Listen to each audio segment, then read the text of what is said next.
This 1889 studio portrait looks joyful until you see the father's thumb. This 1889 studio portrait looks joyful until you see the father's thumb. It seemed, at first glance, like every other cabinet card from that era.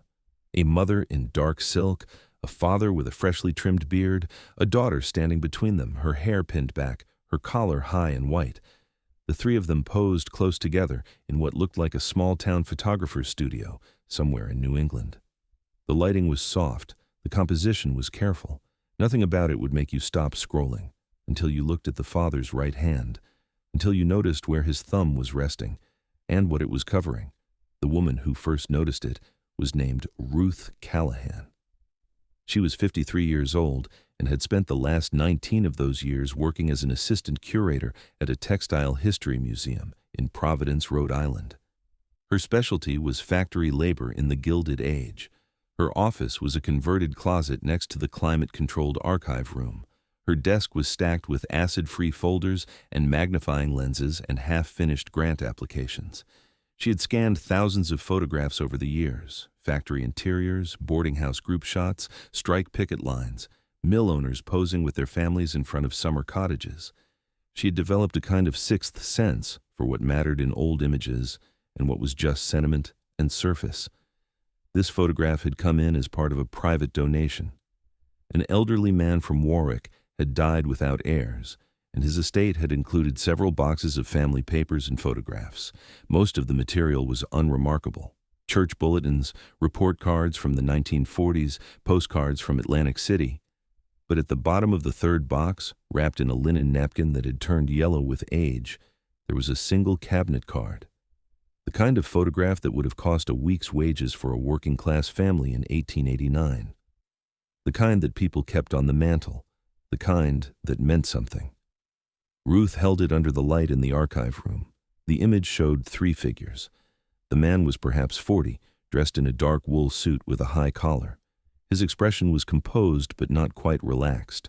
The woman beside him wore a dress that had clearly been made by a skilled seamstress, dark fabric with velvet trim at the cuffs.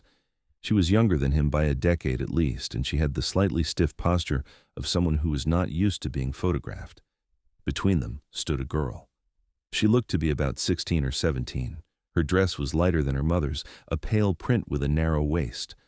Her hands were folded in front of her, and her face was tilted slightly downward, as if she had been told to look modest. Her expression was hard to read. It was not a smile, but it was not a frown either. It was something else, something held carefully in place. Ruth almost set the photograph aside. It was a handsome portrait, but it did not seem to have any clear connection to factory life or labor history. Then she noticed the father's right hand. His thumb was pressed against the girl's wrist, not resting, pressed, and beneath it, just barely visible at the edge of his skin, there was something dark, a mark, a smudge, no, an ink stamp. She pulled out her magnifying glass. She adjusted the lamp. She leaned in until the image blurred, and then pulled back just enough to bring it into focus. The stamp was small, maybe half an inch across. It had been applied to the inside of the girl's wrist, just above the vein. The father's thumb was covering most of it, but not all. She could see part of a circle, a few letters, what looked like a number, and she recognized the format. She had seen stamps like this before, on shipping manifests, on boarding house ledgers, on the wrists of girls who had been leased. Ruth Callahan had not planned to become a labor historian.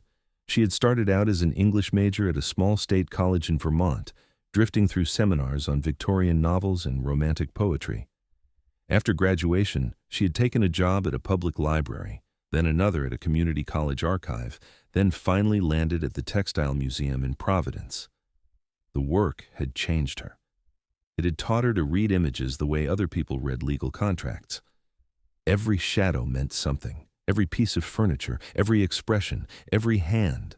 She had spent years studying photographs of factory workers. She knew what exhaustion looked like when it was dressed up in Sunday clothes. She knew how girls from the mills sat when they were photographed, their hands always visible, their postures always correct, because the boarding house matrons insisted on it. She knew what it meant when a young woman's expression was too controlled, when it looked like a performance, when it looked like compliance, and she knew about the stamps. They had been a common practice in certain Rhode Island mills from the 1870s through the 1890s. Girls who were placed in mill-owned boarding houses, usually orphans or children from destitute families, were sometimes marked with ink stamps on their wrists or inner forearms. The stamps contained a code that identified which mill they belonged to, which boarding house they were assigned to, and sometimes a number that corresponded to their entry in a ledger. The stamps were applied when the girls arrived. They were renewed every few months, and they were checked every time the girls left the boarding house grounds. It was a system of control disguised as bookkeeping. It was ownership without the legal language of slavery. Ruth set the photograph down. She pulled off her gloves. She sat in the quiet of the archive room and let herself think. If the stamp was real, and if she was reading it correctly, then this portrait was not what it appeared to be. This was not a family.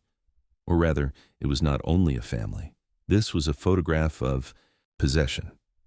The father's thumb was not resting on the girl's wrist by accident. He was hiding something. And that meant he knew it was there. That meant he knew what it meant. And that meant this girl, whoever she was, had been placed. She started with the photograph itself. She turned it over carefully and examined the back. The cardboard was thick and slightly warped, the kind that had been popular in cabinet card photography during the 1880s. There was a studio stamp in the lower left corner, embossed in a decorative script. J.H. Aldrich, photographer, Woonsocket, Rhode Island. Below that, in faded pencil, someone had written a date, October 1889. And below that, 3 names written in what looked like 2 different hands. The first 2 names were in the same ink, the same careful script.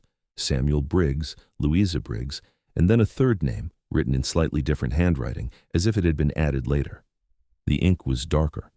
The letters were smaller. Patience, no surname, just Patience. Ruth spent the next 3 days in the city directories and census records.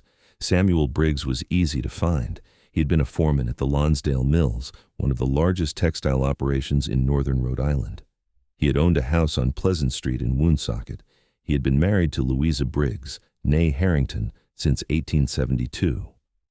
According to the 1880 census, they had no children. According to the 1890 census, taken just a few months after the photograph, they had one. A daughter, age 17, named Patience. No maiden name, no birthplace, just a single word in the column marked relationship to head of household. Adopted. Ruth pulled the old newspaper archives. She searched for any mention of the Briggs family. She found a short obituary for Louisa Briggs from 1902. It mentioned her husband, her church, her charitable work. It did not mention a daughter. She found a notice for Samuel Briggs from 1911. It mentioned his service to the Lonsdale Company, his lodge membership, his contributions to a local orphanage. It did not mention a daughter either. Patience had vanished from the record.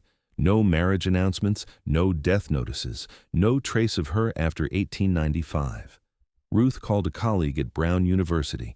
His name was Harold De Silva, and he specialized in postbellum labor law, particularly the peonage systems that had survived in various forms throughout the Northeast after the Civil War. She described what she had found: the photograph, the stamp, the names, the missing daughter. He was quiet for a long time. Then he said she should come to his office. There was something she needed to see. The documents Harold showed her were from a legal archive in Boston. They were contracts, dozens of them, all from Rhode Island mills between 1865 and 1900, all involving girls between the ages of 10 and 18. The contracts were called indenture agreements, though the language varied from mill to mill. Some used the term placement, some used guardianship, some used training. The euphemisms were endless, but the substance was the same. The contracts were signed by mill owners on one side and by the superintendents of orphanages, almshouses, and charity institutions on the other. Sometimes a local judge had added his signature at the bottom, making the arrangement seem official, legal, sanctioned by the state. The terms were simple. The girl would be placed in a mill-owned boarding house. She would work in the mill. Her wages would go directly to the mill, minus deductions for room, board, clothing, and moral supervision. The deductions typically consumed 90% of her earnings, sometimes more.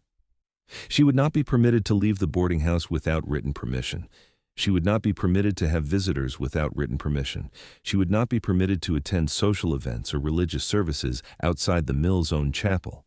She would not be permitted to marry without written permission. She would not be permitted to correspond with her family, if she had one, without written permission. The contracts typically ran for 5 years. But they could be renewed indefinitely. There was no mechanism for the girl to refuse renewal. There was no mechanism for appeal. The girls were not slaves. The contracts were not called property deeds. But the effect was the same. They were leased, they were stamped, they were tracked. And when they disappeared from the record, no one asked where they had gone. Ruth traveled to Woonsocket the following week. The town had changed since 1889. The mills were mostly closed now, converted into apartments or left to crumble. But some of the old buildings were still standing. The boarding houses had been torn down decades ago, but Ruth found their locations on old insurance maps. She walked the streets where patients would have walked. She stood on the corner where the Lonsdale Mill had once employed 2,000 workers, most of them women and girls. The local historical society had records, ledger books from the boarding houses, attendance sheets, lists of names and numbers. Ruth spent 2 days going through them. She found the stamp code. It was a simple system. The first letter indicated the mill, L for Lonsdale. The number indicated the year of placement. The second set of numbers indicated the girl's position in the registry. L8247 would mean the 47th girl placed at the Lonsdale Mill in 1882. She went back to the photograph. She studied the partial stamp visible beneath the father's thumb. She could make out an L. She could make out what looked like an 8. And she could make out the beginning of a 2-digit number, 4 or 7 or 9. She could not be certain, but the format was right. The size was right. The placement was right. This girl had been stamped. This girl had been in the system. Harold connected her with another researcher, a woman named Celeste Morgan, who had spent years documenting the boarding house system for a book that had never been published. Celeste was in her 70s now, retired, living in a small house in Pawtucket. She had boxes of material in her basement, oral histories, letters, diaries, photographs. She had interviewed the daughters and granddaughters of mill girls in the 1970s and 1980s, when some of them were still alive. She had collected their stories, and she had a theory about what the stamps really meant. The stamps were not just for tracking, Celeste explained. They were for control, for discipline, for shame.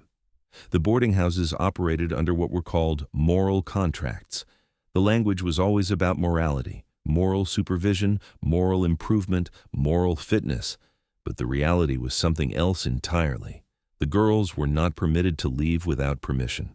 They were not permitted to have visitors. They were not permitted to speak to men who were not related to them or employed by the mill.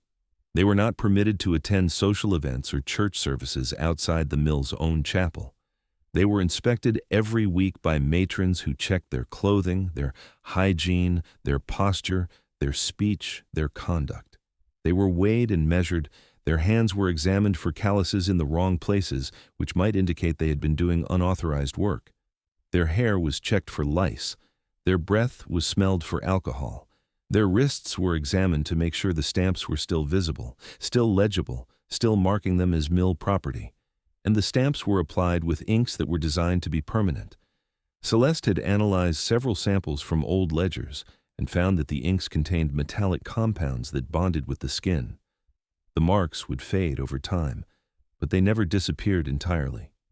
Even years after a girl had left the boarding house system, if anyone knew where to look and what to look for, they could find the faint outline of the stamp, the circular border, the mill code, the number. It was a brand. It marked the girls as property of the mill, and it made it nearly impossible for them to start new lives even after their contracts ended, because anyone who saw the stamp or even the ghost of it would know what they had been, would know where they had come from, would know that they were damaged goods, unmarriageable, untouchable, marked. But there was another layer, one that was even harder to talk about. Some of the girls, Celeste said, were not just workers. They were placed in the homes of mill foremen and managers as domestic servants, as companions, as nursemaids, as daughters.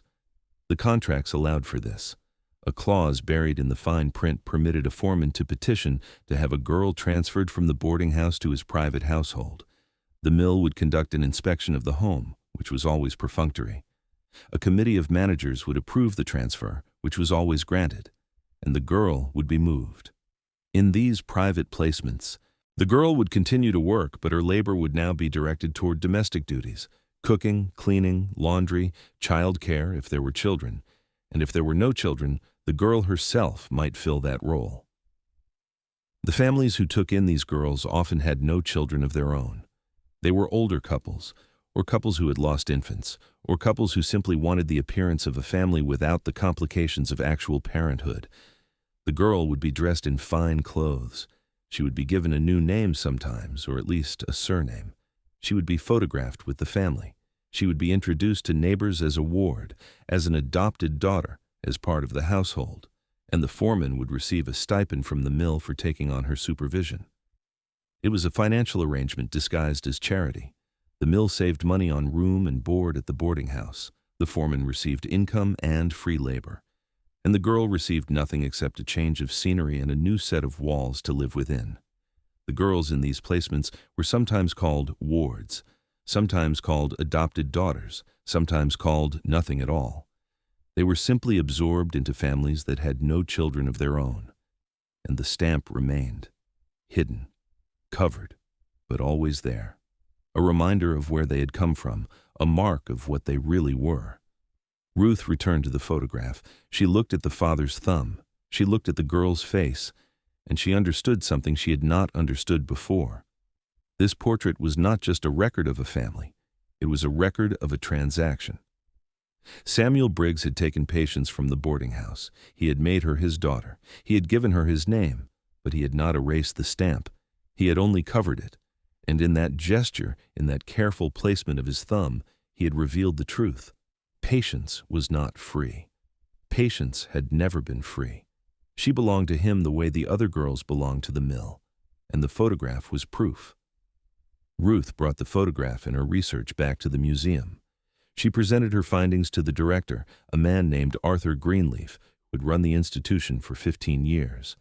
She laid out the evidence, the stamp, the contracts, the records, the system. She proposed that the photograph be included in a new exhibit about hidden labor exploitation in the textile industry. She suggested that Patience's story could become a centerpiece for a broader conversation about coerced labor, family mythology, and the photographs we inherit without understanding.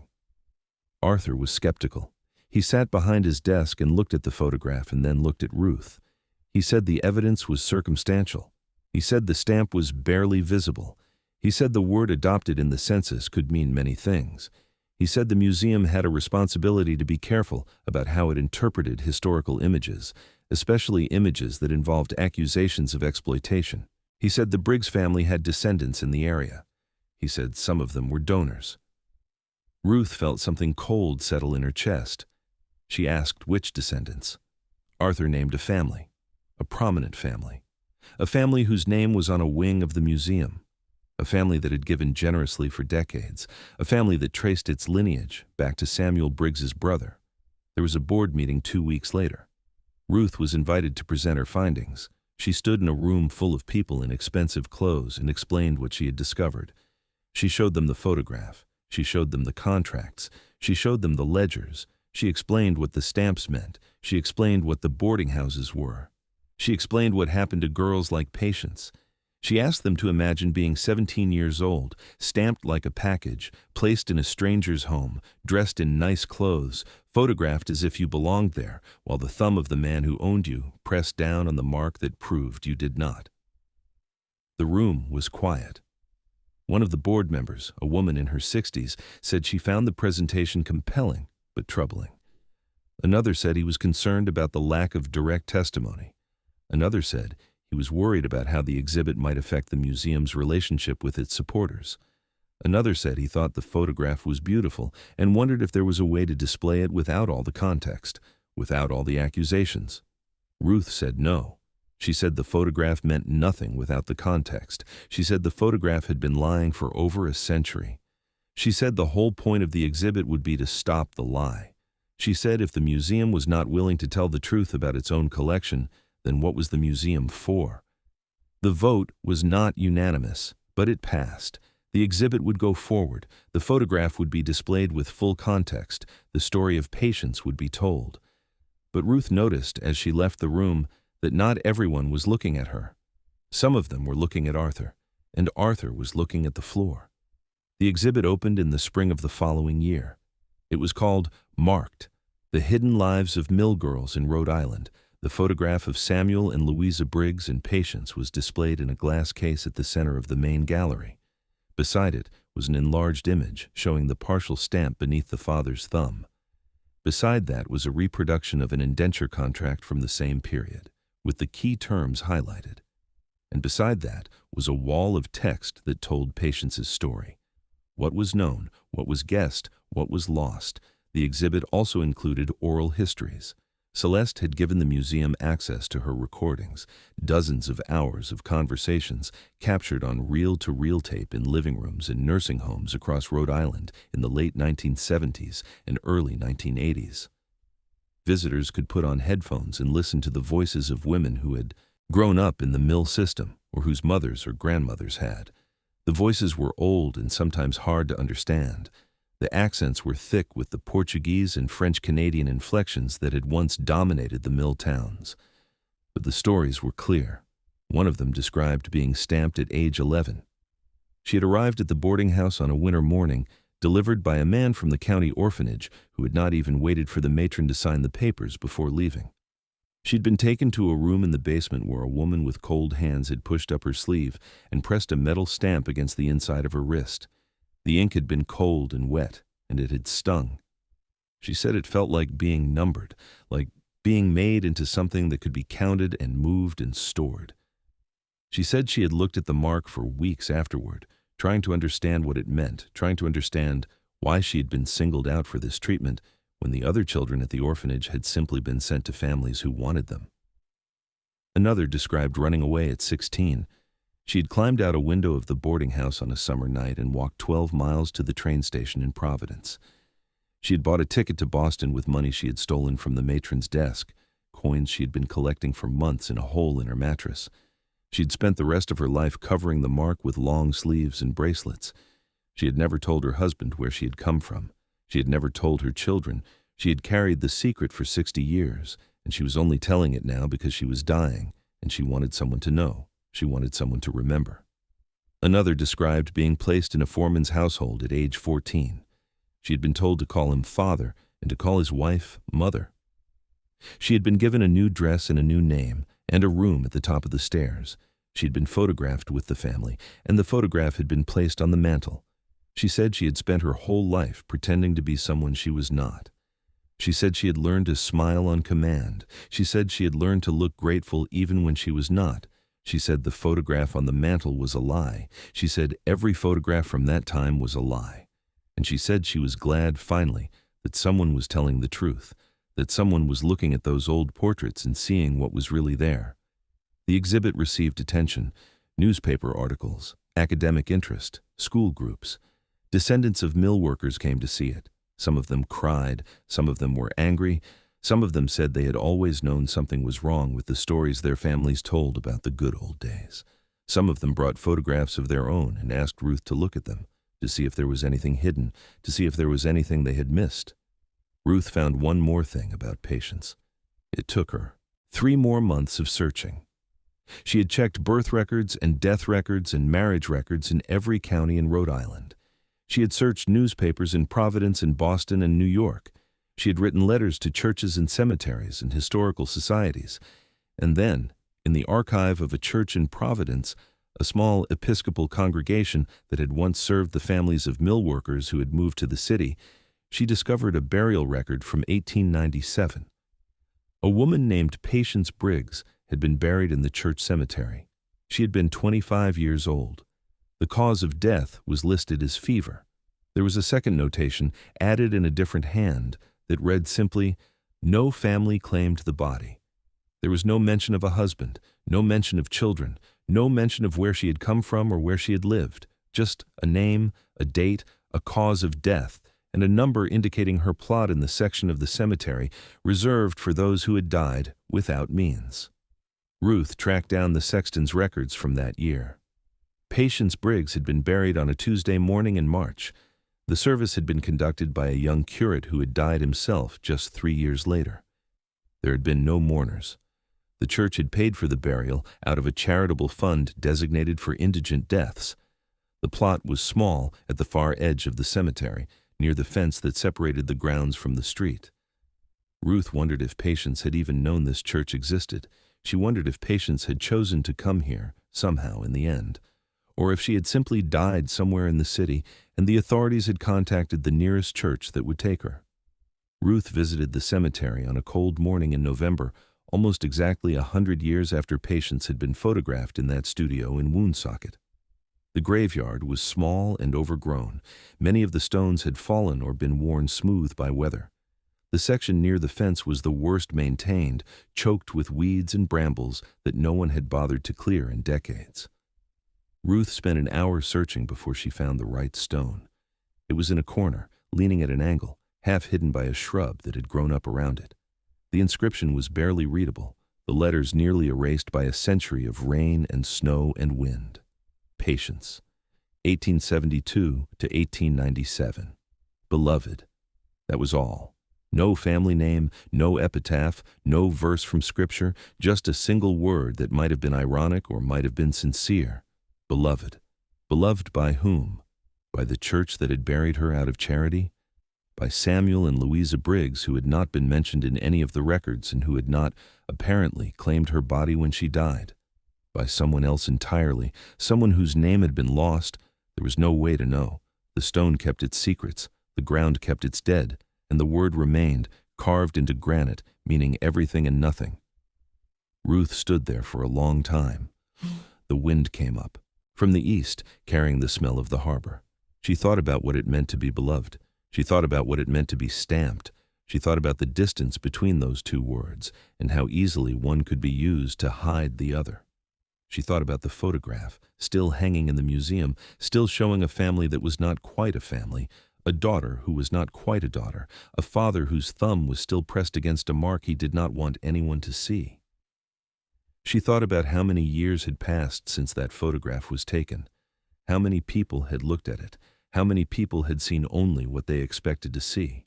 A happy family, a prosperous household, a beautiful young woman standing between her parents, her hands folded, her face composed, her secret hidden beneath her father's thumb.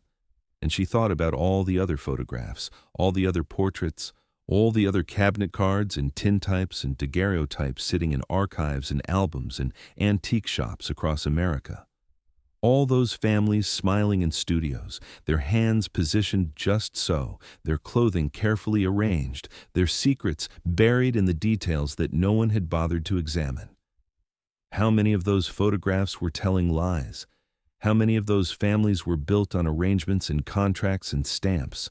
How many of those daughters and sons and servants and wards were standing in front of the camera, holding perfectly still, waiting for the shutter to click, while the truth of their lives remained invisible to everyone who would ever look at the image they left behind? Old portraits are not neutral. They never were. They were staged by photographers who knew what their clients wanted to see. They were paid for by families who wanted to project respectability, prosperity, stability. They were composed to hide the things that did not fit the story: the exhaustion, the coercion, the control, the marks. In archives across America, there are thousands of photographs like the one of Patience. Photographs where hands are positioned to cover something, photographs where expressions are too controlled, photographs where the clothing is too fine for the people wearing it, borrowed or rented for the occasion. Photographs where someone is standing too close or too far, where the spacing between bodies tells a story the faces do not. Photographs where the background includes a detail that contradicts the foreground, a door that is locked, a window that is barred, a chain that is decorative until you realize what it is attached to. These photographs are in museums and archives. They are in family albums and attic boxes. They are in textbooks and documentaries. They are used to illustrate articles about heritage and ancestry and the way we used to live. And most of the time, no one looks closely enough to see what they are really showing. No one notices the thumb. No one asks about the stamp. No one wonders why a 17-year-old girl in a Beautiful dress has no surname in the family Bible. No one wonders where she came from. No one wonders where she went. But sometimes someone does. Sometimes a curator in a cramped office picks up a photograph that was donated as an afterthought, and she notices something that everyone else missed. She pulls out a magnifying glass. She adjusts the lamp. She leans in close, and she sees, beneath the surface of a joyful family portrait, the outline of something that was never supposed to be seen. A stamp, a number, a mark of possession. And she decides that this time the truth will be told. This time the photograph will stop lying. This time the girl with no surname will be remembered, not as a daughter, not as a ward, not as property, but as a person, as patience, as someone who was there, in that studio, in that moment, holding still while the camera clicked, waiting for someone, someday, to look at her and see what was really happening. And now, more than a century later, someone has.